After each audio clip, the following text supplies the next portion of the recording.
Feeling drained from office politics and worn out by workplace dynamics, my husband Fred was at his wits' end.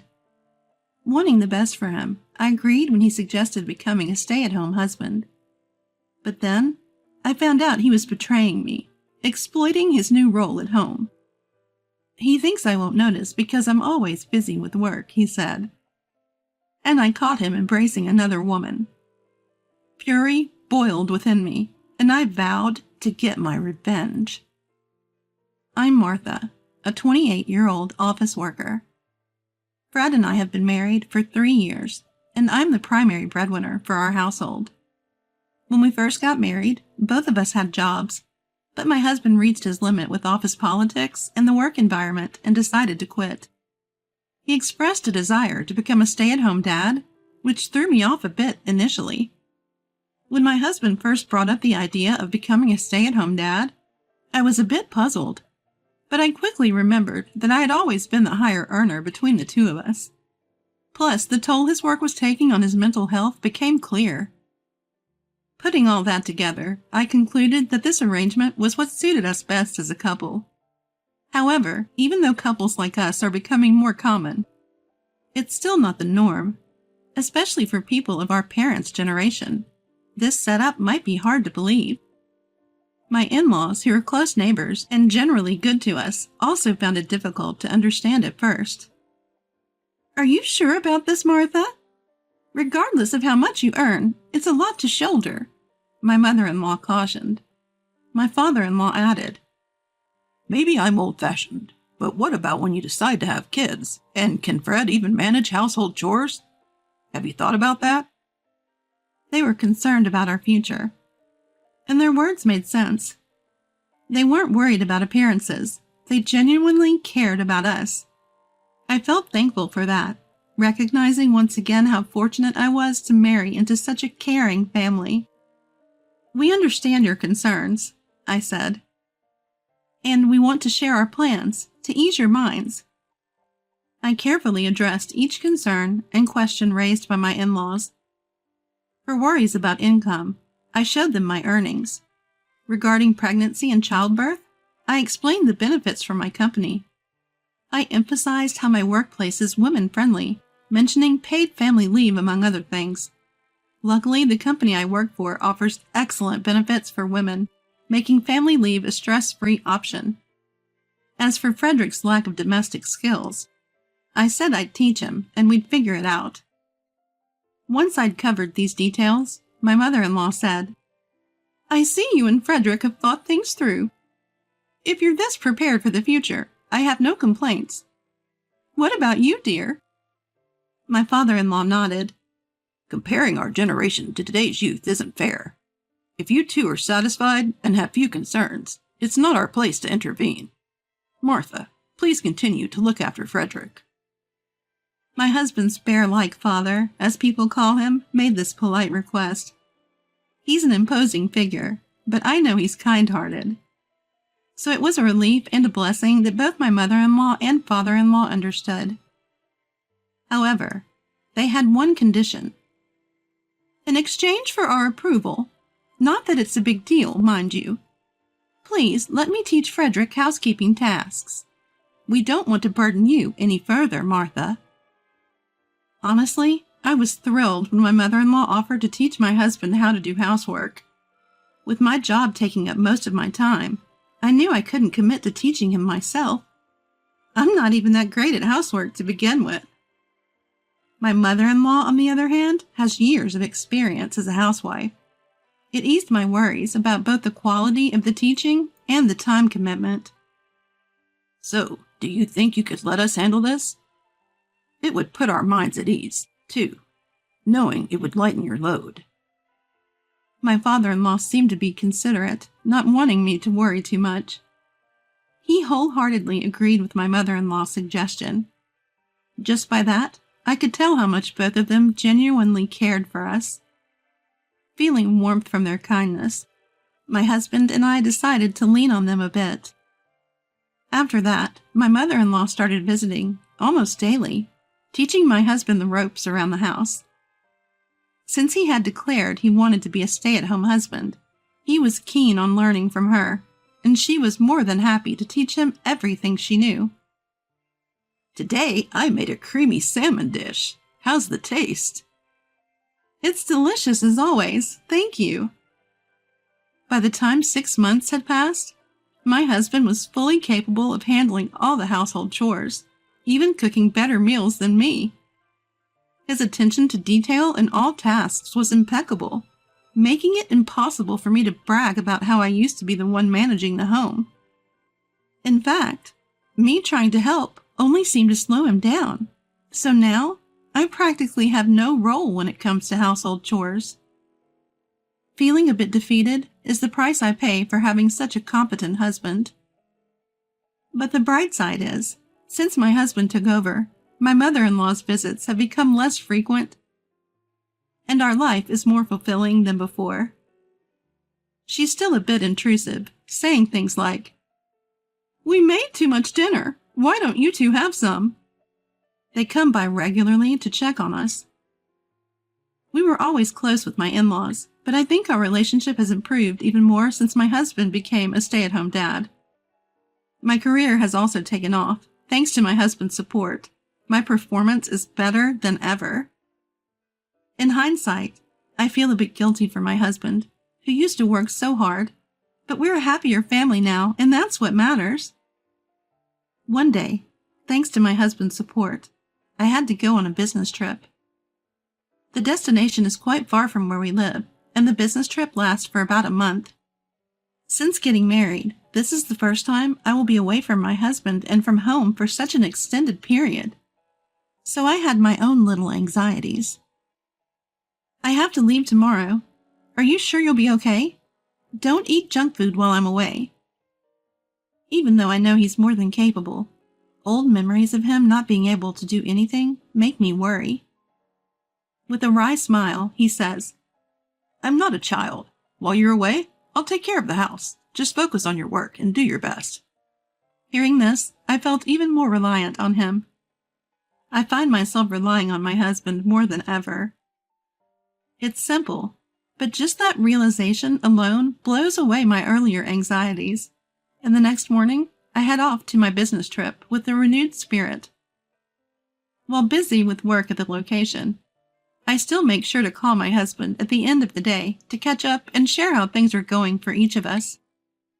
Today, this happened. Yesterday, I met that person. These everyday conversations helped heal my work weariness. Is that you, Phil? I'm Frederick's wife. Thank you for everything you did for us. During a business trip, I unexpectedly run into someone I know. This person is Phil, my husband's former boss. He's the one who supported my husband through rough times at work, someone my husband looked up to and respected a lot. My husband even brought him to our house more than once. Turns out, after my husband left his job, Phil also resigned due to family issues and had joined the company I was currently dealing with on my trip. Today, he was here to help with the project I was managing. We catch up and share what's been going on in our lives. After a long conversation, Phil says, "It's really a shame about Frederick. Although he was at fault, it's just sad." I guess he's talking about my husband's resignation. But what does he mean by he was at fault? From Frederick, I'd only heard about difficult work relationships and issues with the company structure. I'd never heard anything suggesting Frederick himself was problematic. So Phil's comment raises some questions for me. Noticing my confusion, Phil realizes I don't know the full story. "You didn't hear about it? Oh, it's terrible," he says, covering his face with his hands. Hearing this, I realize that work can wait. I quickly wrap up the project, give my bosses an overview, and finish handing over my responsibilities at the trip location. I'm surprised at my own efficiency as I finish all my tasks and rush back home.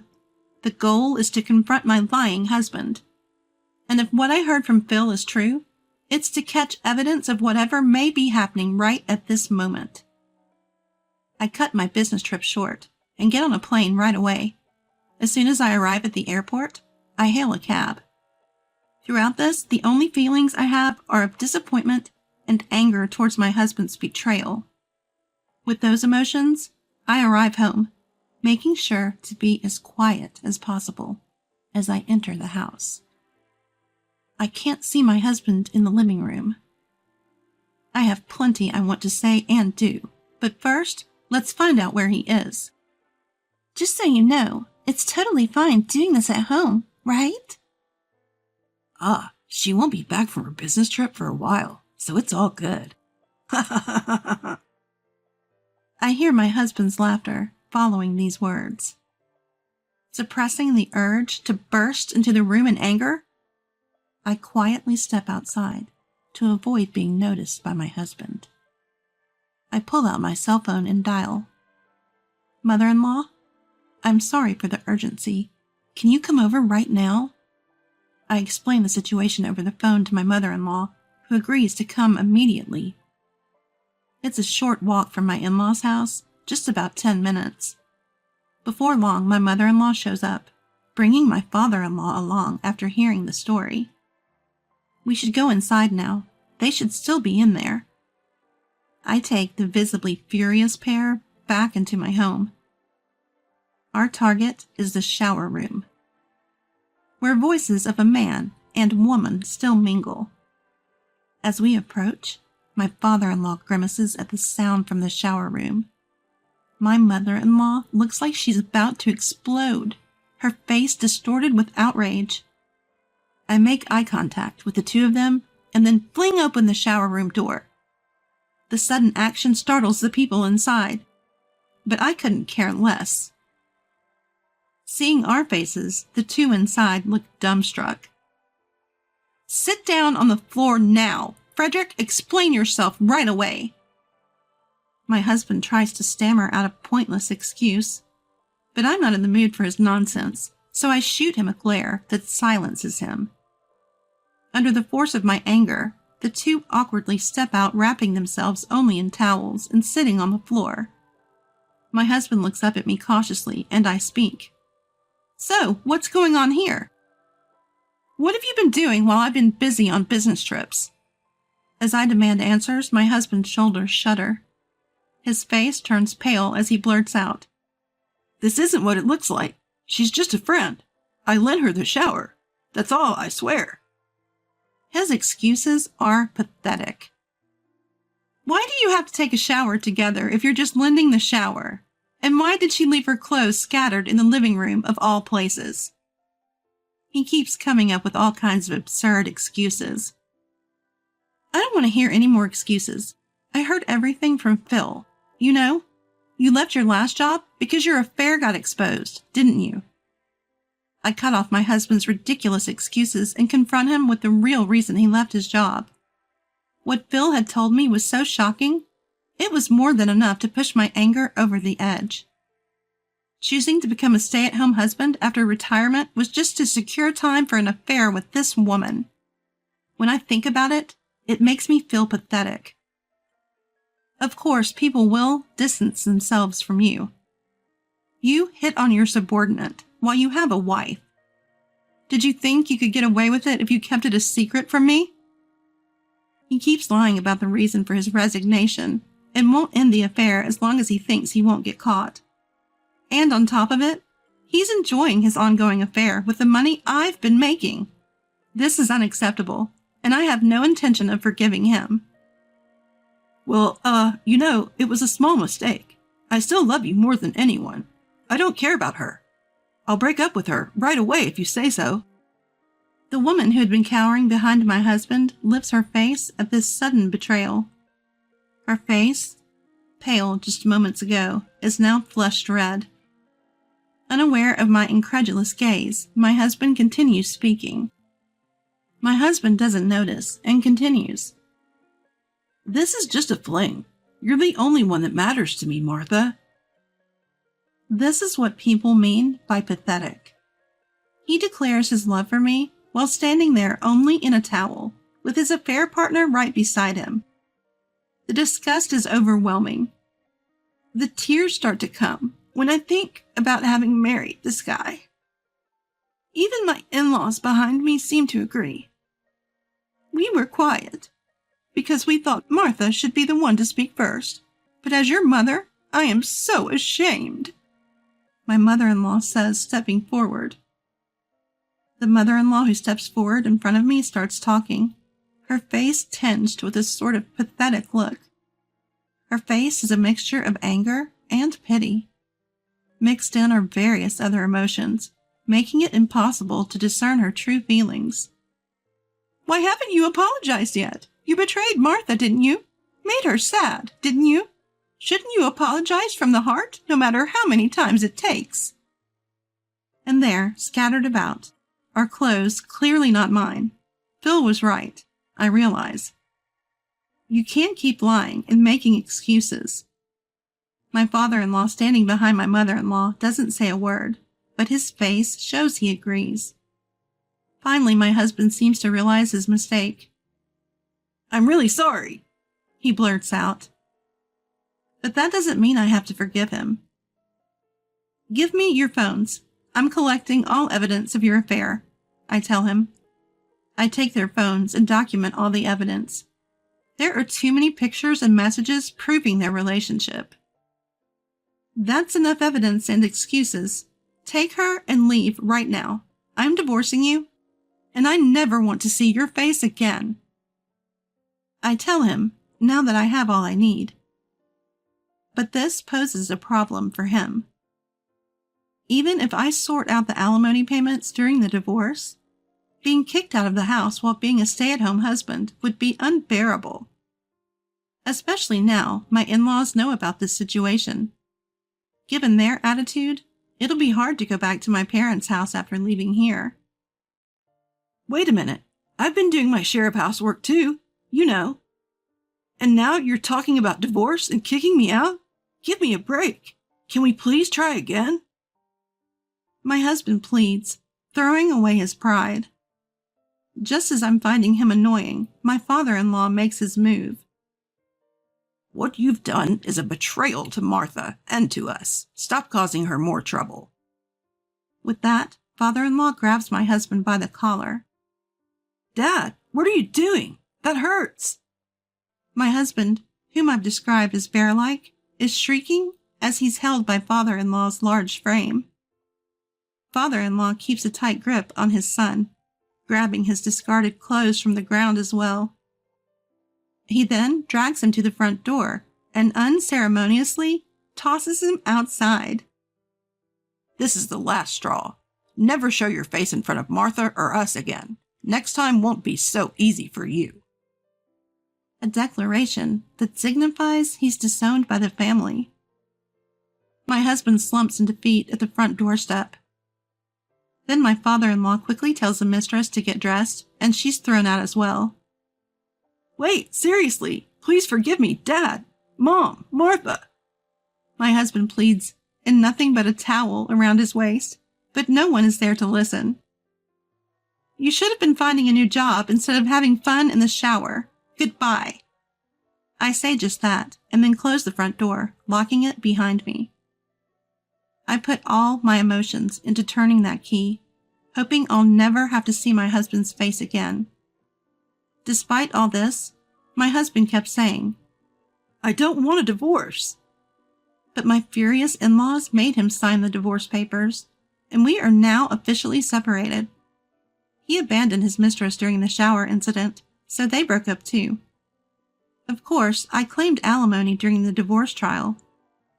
Though we did have to divide our assets, the amount I received as a settlement in the divorce court was fairly substantial, considering the length of his affair and the emotional toll it took on me. As a result, my husband had to pay out of the assets we divided, leading him to a pretty tough financial situation. It goes without saying that his parents severed all ties with him. Now he's jobless, familyless, and broke. Pushed out into the world all alone. As for Catherine, rumors of her affair have spread, causing her to lose her standing at work. My husband is now juggling multiple part-time jobs just to scrape by. As for me, the experience has been liberating in many ways and allowed me to focus more on my career. As a result, I've achieved significant milestones and moved up the corporate ladder at an unusually fast pace for my age. I still have a lot to learn, but I'm living fulfilling days. Although I've lost any formal relationship with my in-laws due to the divorce, we still keep in touch. We may have lost the legal bonds of family, but the emotional connection remains. To me, they're like a second set of parents, and I plan to cherish this relationship as I move forward in life.